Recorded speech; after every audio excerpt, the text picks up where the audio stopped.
cái này ở miền ấy đấy nhưng mà có cái cọc mùi không á mùi cái tầm tầm nào này không như vậy này không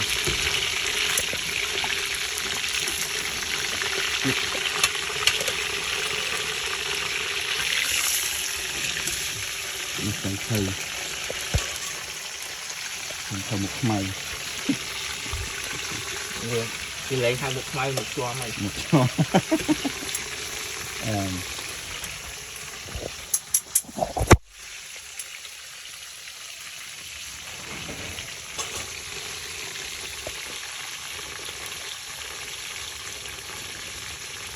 chết không gì ơi anh ơi xem tỉ cô mới cô tìm là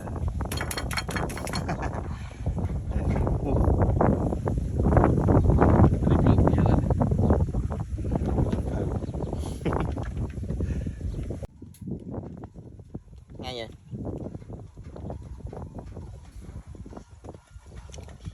chụp ngược bị đi nhưng mà lên phơi kẹp này mày phơi mua này phơi kẹp này